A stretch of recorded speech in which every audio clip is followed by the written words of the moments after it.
What's up, home bartenders? Today we're taking a look at cocktail garnishes, how to dress up your cocktails and make them look awesome. All right, I'm gonna show you my 12 favorite cocktail garnishes, or the 12 ingredients that I try to keep on hand all the time in my bar, and I'm gonna show you how to use them to make your cocktails look amazing. All right, let's do it. All right, let's go through 12 tools that you might wanna keep in your bar for garnishes, starting with a vegetable peeler, of course. You also want a nice sharp knife, a cutting board, because you don't want to cut on your counter, a grater or a microplaner, a channel knife and citrus zester. I don't use the zesting part very often. Some cocktail tongs, not necessary, but it's fun to have around. Your bar spoon comes in handy. A fine mesh strainer, not just for straining cocktails. Some cocktail picks. You can get a nice variety, disposable ones, metal ones. Those skull picks are pretty cool. Zigzag scissors, those are kind of fun for decorating your garnishes. A sheet of cardstock, you'll see why later. And finally, fire, either a kitchen torch or matches or a lighter. All right, first on our list is citrus, oranges, lemons, and limes. First thing we want to do is get really good at cutting off a nice long peel with your vegetable peeler, just like that. All right, and then if you want, you can smooth out the edges with your knife. It just makes a much cleaner peel. You can also use your zigzag scissors to decorate the edges. And there you go, 3 styles of peel that we can use to garnish our old fashions or other cocktails. Next up, pretty simple, we've got some wheels and wedges. All right, just different ways to cut it. Don't forget that little slit so you can slide it on the rim of the glass. Perfect for margaritas or rum and cokes. Cheers. All right, next is a tip. If you're hosting a party and you need to make lots of garnishes, you're gonna cut a lemon or lime in half, enter a slit down the middle, and then just cut a whole bunch of wedges, and they're ready to go with that slit in there, and you can garnish away all night. All right, this is my favorite way to garnish a daiquiri. I think it's more elegant than just a lime wheel. What you want to do is just clean up a lime peel and then give it a slit down the middle, twist it a little bit, and then put it right on the rim of the glass. And lastly, using your channel knife, you want something even fancier. I don't do this too often because it's a lot of work, but cut a long kind of string of lime or lemon. This won't work with every lime. You need one that has like just the perfect peel. And then we're gonna roll it around a straw, a metal straw, twist and pull, and it will hold its shape. Look at that, a nice lime twist on the glass. So that's it for fresh citrus. In the number 2 spot, we have dehydrated citrus. These are great because they last forever. All you gotta do is cut up your citrus, 1/4 inch. I recommend blood oranges, and then stick them in the oven at the lowest setting for 5 to 10 hours, and until they're beautifully dehydrated. Look at that.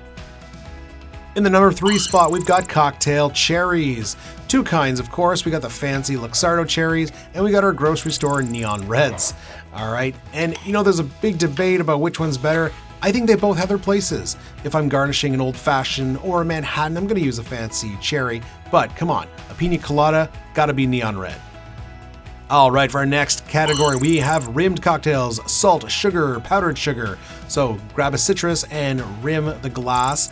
For a margarita, I like to put salt just on one side. For a sidecar, get it all over there with the sugar.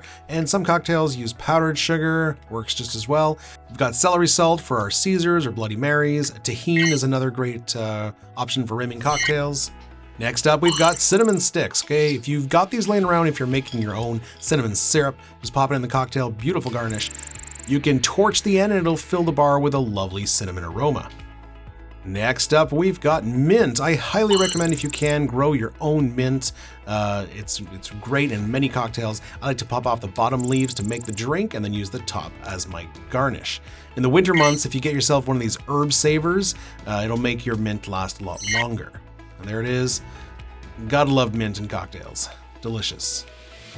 All right, next up, we've got pineapple leaves. All right, so get a fresh pineapple, gonna pop off those leaves or those fronds. And what you're gonna do after that is stick them in a freezer bag and stick that in the freezer. It'll last indefinitely. They'll stay nice and crisp and green. And then you can garnish your tropical cocktails. Use your zigzag scissors to give it a nice decorative edge. Super simple and looks amazing. Next one here is Candied Ginger. Now I know there's not a whole lot of cocktails that call for this, but it lasts forever, so stick it in the cupboard and your penicillins will look that much better. Next, we have garnishes that are sprinkled or dusted on top of cocktails, starting with nutmeg. I recommend using fresh nutmeg because the aroma is just so much better. But we can do other things such as powdered sugar, cocoa powder, cinnamon. Use your strainer here to sprinkle on top, and use your cardstock to make nice designs and sprinkle it on. Now this one didn't really work out, but in an old video, I can show you how we sprinkled some cinnamon across the top of a sour cocktail, and look at that, it just looks so beautiful. If you like martinis, you're gonna wanna keep some olives in the fridge. I personally prefer a lemon twist, but you know, people love their olives in their martinis, so cheers. If you like the Gibson cocktail, some cocktail onions too. All right, next up is cocktail umbrellas. These are kind of silly and really don't add anything to the drink. However, they're a lot of fun, and they're like 10 bucks for like a pack of 100 on Amazon. So get some cocktail umbrellas. It's a lot of fun. Look at that. Doesn't that just look amazingly tropical? Our last category is edible flowers. Not necessary, but they add wonderful vibrance and color to your cocktails. A friend of mine who works at a greenhouse gave me a list of edible flowers, so check that out, but obviously do your own research. Make sure they're not toxic before you put them on your drink. And there it is, guys. Look at that. All right, guys, I hope you enjoyed that. And I hope this inspired you to start making more garnishes for your cocktails. If you're into cocktails, but you're like, I don't have time to make garnishes, believe me, it'll impress your friends, it'll impress your family, those people you're making cocktails for, and it's just a lot more fun. It makes cocktails more fun, all right? So we'll see you in the next one, guys. Cheers. Lemon peels, lime twists, orange wedges too. Grapefruit wheels, so fancy peels, what a view. Dehydrated citrus, oven's warm glow. Lemons, limes, oranges, blood oranges in tow. Garnish